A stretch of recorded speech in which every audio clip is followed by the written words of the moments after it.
विशेष भाव से डिसलेशन से दर्शन ते में ते ñeलेगा तो उना जायगा रे उनी चेत ए चिके लेदा समाज को भितरी रे चेत चिके करते घोड़ मिटा जायगा रे मिटांग को गाते मेसा लेना उना विषय चेतान रे इने चेतान रे विशेष माने माने खंडरन करते उना चेतान रे गालमारा तो तायनम ते किंतु मिटांग ये तो ताहन तया लेखक आया निजस्व पर्सन रे मिटा मोता मत ताहन तया जेमन कथाई लेदा नोडे जेमन हरि बोल हरि बोलो हरि बोल हरि नवा दो किंतु कांतीर बोल लेदा नवा दो किंतु मन लेदा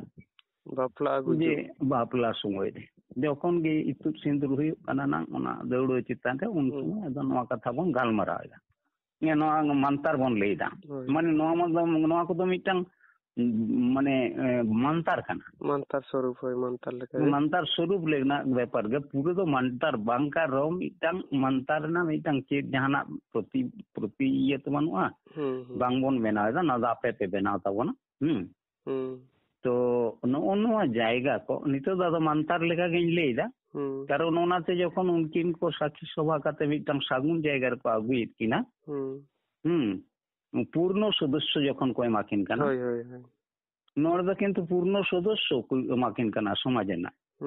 उनकिन तारपुर ओतरे को आड़ू किनते ओतरे को आड़ू किनते तारपुर आड़ी घड़ी पर किंतु ओंडी आड़ी रकम किन शपथ को बाक्य को आंजमाकिन एवं ओना को आते किंतु पतड़ा रे पहिलो को आड़ू किना तारपुर ओतरे ओतरे आयु बाबाकिन अतो होड़ा साक्षी सभा काते के किंतु ओतरे किन आड़ू कना जांगा किन लेबेदा ने जांगा किन लेबेदा माने समाज भित्री किन बोलवायना माने पूर्ण सदस्य तेन कोन आबिना कथा तो समाजे आजमा देनांग तो अबिन तो उडो मने जीवी ताहे कान ताबिना अबिन तो डंगुआ जखन बिन ताहे काना उन दो किंतु उडो रेना जायगा रे किंतु मने जीवी को ताहे काना हड़मो जीवी को ताहे काना जा जाबती उन दो ओटांग जीवन ने नोआ कोन ओटांग जीवन कोन ते पूर्ण स्वाधीनता अबिन आपिले एमाबिना निये गे तो आबना तारपर होड़ गुजुक कना जखन बोलो हरि हरि बोल तो नोआ को जिनिस को किंतु हापराम को सीताय मारी हापराम को ले आगु पड़ा तो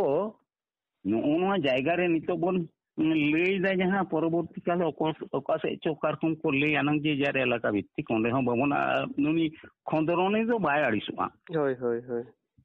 उनी दो किंतु हां एटा जायगा जखन नेला ओंडे आबोदन संताड़ होड़ ओना दो बांकाते उनको को ले दाना मारांग बुरु ना हितले मारांग बुरु हितले को लेदा तो मारांग बुरु नोडे किंतु उनी खंदरन दिए जहां दो पीए तीने खोन नोकिन बारिया हे जकना तीने शर्मा खोन एवं तीने मारिया बारिया कथा आदो नोडे दो मिटन जिनिस चेद जेमन इन दो नोआ दो ये नोआ लकन लेदा नोआ विषय ते निता लंगाल मारा दो नोआ नोडे खन गे आ धर्म से ला चला तो एखन नोटे मिटन जिनिस हिजुक कना हापराम को जुदी नोआ आको मंतर रेना कथा को नोआ जे लेयो कांदो नोआ जुदी उनको बोन बांगबन सिकरा ताले हापराम को बाबन सिकरे को एकदम ताले आबोन एलाका रे वेस्ट बेंगल रे हरि बोल नोआ कथा मेना आर एटा जायगा करे दो मारांग बुरु हिल्ले ताले हिल्ले मारांग बुरु नोआ दो किंतु आकोसना मेना बांगमा तीसखन को आको को ये कदा बाबन बाड़े मेना प्रचलन किंतु उना बारिया जिनिस खंदरन होयुआ जहां पीएचडी दो उनी किंतु खंदरन होते जे बारिया कथा जखन गे रकाबो कना नवा किन 3 खन होय 30 खन हेजा कना हिरले मारांग बुरु 30 ना जन्म कना एवं आर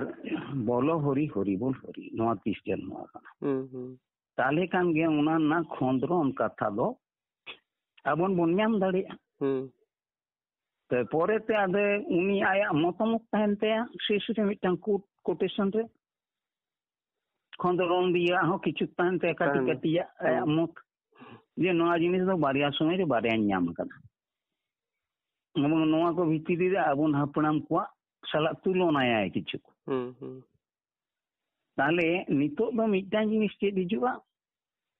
ᱟᱵᱚᱱᱟᱜ ᱥᱚᱢᱟᱡᱽ ᱵᱮᱵᱚᱥᱛᱷᱟ ᱥᱮ ᱡᱟᱹᱛᱤ ᱱᱚᱰᱮ ᱠᱤᱱᱛᱩ ᱟᱵᱚᱱ ᱵᱚᱱ ᱞᱟᱹᱭᱫᱟ ᱢᱟᱨᱮ ᱡᱟᱹᱛᱤ ᱟᱹᱰᱤ ᱢᱟᱨᱮ ᱡᱟᱹᱛᱤ ᱛᱚ ᱢᱟᱨᱮ ᱡᱟᱹᱛᱤ ᱡᱩᱫᱤ ᱦᱤᱡᱩᱜᱼᱟ ᱠᱟᱛᱷᱟ ᱡᱩᱫᱤ ᱱᱟᱣᱟ ᱱᱟᱣᱟ ᱟᱹᱰᱤ ᱞᱚᱜᱚᱱ ᱱᱤᱛᱚᱜ ᱦᱤᱡᱩᱜᱼᱟ ᱛᱟᱦᱞᱮ ᱢᱟᱨᱮ ᱡᱟᱹᱛᱤ ᱫᱚ ᱪᱤᱠᱟᱹ ᱞᱮᱠᱟ ᱩᱠᱩᱨ ᱪᱮᱫ ᱥᱚᱢᱟᱡᱽ ᱵᱷᱤᱛᱨᱤ ᱨᱮ ᱪᱮᱫ ᱤᱭᱟᱹ ᱛᱟᱦᱮᱸ ᱠᱟᱱ ᱛᱟᱭᱟ ᱱᱚᱣᱟ ᱟᱹᱨᱤᱪᱟᱹᱞᱤ ᱠᱷᱮᱛᱨᱮ ᱩᱱ ᱫᱚ ᱛᱟᱦᱞᱮ ᱠᱤ ᱱᱤᱨᱚᱵ ᱠᱚ ᱛᱟᱦᱮᱸ ᱠᱟᱱᱟ ᱡᱩᱫᱤ ᱵᱟᱵᱚᱱ ᱢᱟᱱᱟᱣᱟ ᱦᱚᱨᱤ ᱵᱚᱞᱞᱚ ᱮᱴᱟᱜ ᱠᱷᱚᱱ ᱚᱨᱥᱚᱝ ᱡᱩᱫᱤ ᱵᱚᱱ ᱞᱟᱹᱭᱟ ᱮᱴᱟᱜ ᱥᱚᱢᱚᱭ ᱫᱚ ᱠᱤᱱᱛᱩ ᱩᱱ ᱥᱚᱢᱚᱭ ᱫᱚ ᱵᱟᱠᱚ ᱛᱟᱦᱮᱸ ᱠᱟᱱᱟ ᱟᱵᱚ ᱥᱩᱨ ᱨᱮ ᱱᱩᱠᱩ ᱮᱴᱟᱜ ᱡᱟᱹᱛᱤ ᱫᱚ ᱛᱟᱦᱞᱮ ᱦᱚᱨᱤ ᱨᱮᱱᱟᱜ ᱠᱟᱛᱷᱟ ᱢᱤᱱᱤᱝ ᱪᱮᱫ ᱵᱮᱠᱠᱷᱟ ᱠᱟᱛᱮ ᱩᱰᱩᱠ ᱦᱩᱭᱩᱜᱼᱟ